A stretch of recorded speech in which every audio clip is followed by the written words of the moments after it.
Nakumbuka mapema mwaka huu tulienda pale Nyayo Stadium. Tukasema tumekuwa na changamoto ya mambo ya mvua katika taifa letu la Kenya. Na tukapata matatizo, hatukupata mapato ya kutosha. Mwaka uliopita tulikosa karibu magunia milioni 10 ya mahindi, katuletea matatizo, bei ya unga ikapanda. Si ni kweli? Tukasema tutakuwa na mpango. Tumeweka mpango, tumeketi chini na wakulima, lakini tukasema hii mpango hata kama tuko nayo, tumenunua mbolea, tumepatia wakulima mbegu, wakulima wamejitayarisha, lakini Mungu asipotuletea mvua, hii kazi yetu itapotea. Tukaenda pale Nyayo Stadium, tukamuomba Mungu.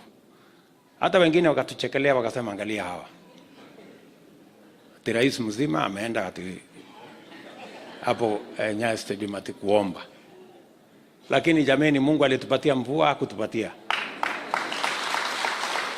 Mungu mwaka huu ametupatia mvua ambayo hatujaona karibu miaka 4. We've never got a harvest like the one we have this year. Na tunamshukuru Mungu. Mipango yetu, na tukaweka Mungu katikati ya hiyo mipango, ndio sababu leo tumevuna mahindi magunia milioni 44 ambayo inaendelea sasa. Makadirio yetu ni kwamba mwaka huu tutaongeza mazao yetu ya shambani by an extra 45% ambayo itapatikana. Na nia yetu ni kuhakikisha kwamba tusirudi mahali pale tena, mahali unga inafika shilingi 230. We will never go there again. Mungu atatusaidia so that we have enough food to feed our country. Na hiyo ndio mpango yetu. Hata juzi mlisikia tukawa na habari pengine kutakuwa na NINO ambayo itaharibu kule, itaharibu mali nyingine. Lakini Mungu ni nani? Mmesikia wale watu wamesema tena ile NINO haitakuweko. Wamesema kutakuwa tu na mvua kubwa, lakini haitafika pale ya kuharibu. Si tunamshukuru Mungu jameni? So na hiyo mvua nyingi ambayo tutapata, pia tumejipanga katika hii short rains.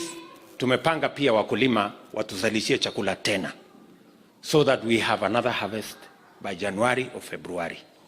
Njia ya kuondoa matatizo ya njaa Kenya sio maandamano, na kama ni maandamano, ni maandamano shambani. Kwa sababu unga haitoki kwa duka, unga inatoka kwa mahindi, na mahindi inazalishwa shambani. Kama namna gani jameni? So na hiyo ndio mpango yetu, and I want to promise you that going forward we have a comprehensive plan on food production so that Kenya never goes back again to a place where citizens wanalia wako na njaa. We have to work hard. Na hiyo ndio mpango yetu. Tunaelewana? So tutashirikiana hivyo, na hiyo kazi inaendelea saa hizi. We have a comprehensive plan on how to deliver on that. Vile vile niliwaeleza ya kwamba tunataka kuwa na nchi ambayo inashughulika na kila mtu. Tusiwe na viwango ya Wakenya, tuwe na Wakenya ambao sote tunaambatana. Watoto wengi wa hasa nyumba ya mapato ya chini hawapati masomo ya kutosha shuleni. Hapa Nairobi watoto wengi hawaendi shuleni kwa sababu nyumbani hakuna chakula.